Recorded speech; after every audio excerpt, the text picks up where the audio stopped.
If you've ever battled warped boards, flimsy screws, or the constant chore of rebuilding garden beds every few years, you're not alone. Most raised bed kits sold in big box stores are designed to be temporary. They're convenient, but they don't stand the test of time. Meanwhile, the Amish have been quietly building raised beds that last for decades. Stronger, cheaper, and crafted with a simplicity that works. And the best part? You can do it too, right in your backyard without fancy tools or expensive materials. The Amish are masters of practicality. Their methods focus on durability and function, never waste. When it comes to raised beds, they don't use thin lumber that rots in just a few seasons. Instead, they rely on thick, untreated boards, smart joinery, and simple reinforcements that make the structure nearly indestructible. The result is a bed that not only lasts but also looks beautiful as it ages, blending naturally with the garden instead of breaking apart into a pile of warped wood. The Amish know that the secret to a raised bed's lifespan starts with the type of wood. Forget chemically treated boards which can leach toxins into your soil. Instead, choose naturally rot-resistant hardwoods if available, like oak, cedar, or locust. If those aren't accessible, even thick pine boards will last far longer if you build them the Amish way.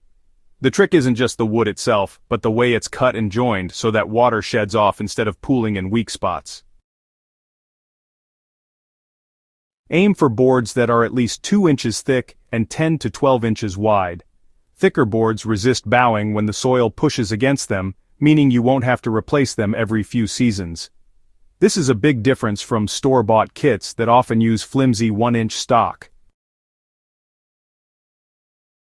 Amish raised beds don't rely on nails or screws that rust or wiggle loose. Instead, they use a method that locks the boards together at the corners.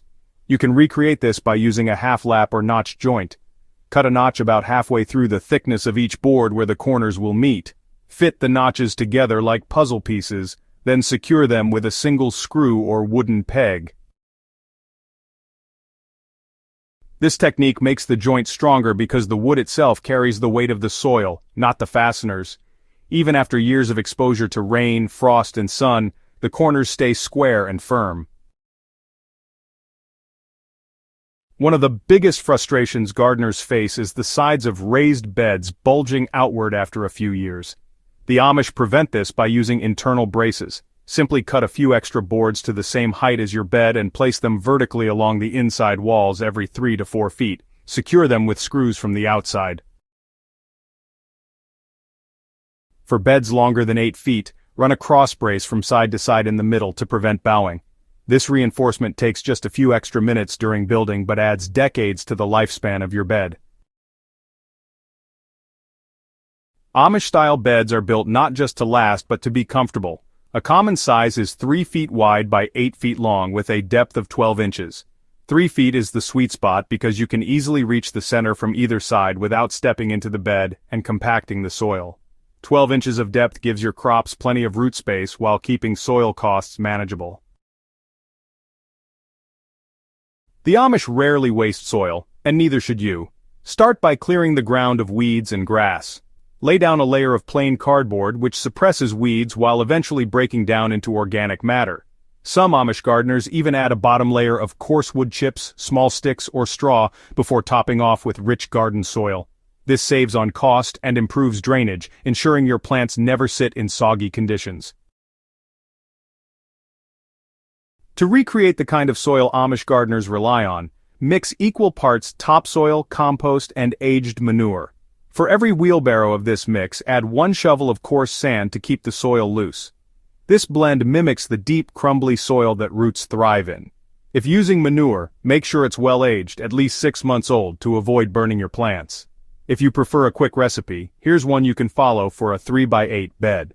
6 wheelbarrows garden topsoil, 6 wheelbarrows compost, 3 wheelbarrows aged manure, and 6 shovels of coarse sand.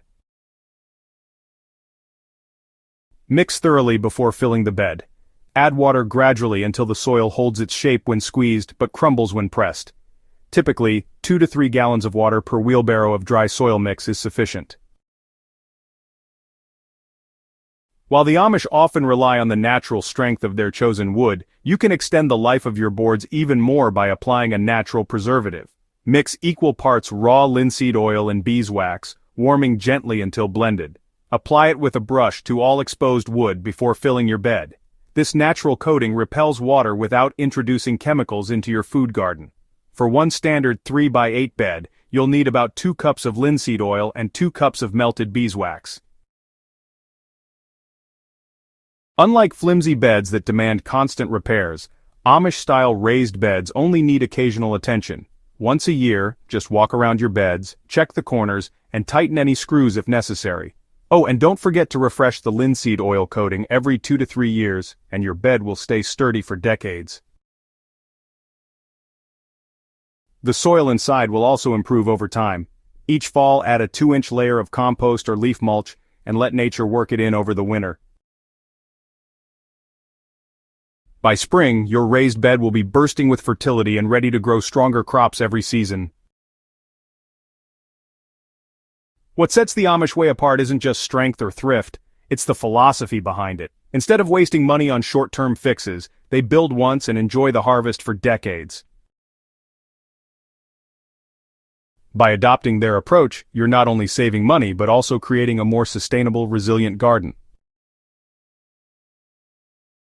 If you've ever wanted a raised bed that truly lasts, forget the kits on the shelf. Build it the Amish way, thick boards, simple joinery, and natural care. It's stronger, cheaper, and with a little care, it will outlive every other raised bed in your neighborhood. If this video helped spark ideas for your garden, make sure to subscribe to Soil and Crop Central for more timeless practical gardening wisdom. Together we'll keep building gardens that grow stronger every season.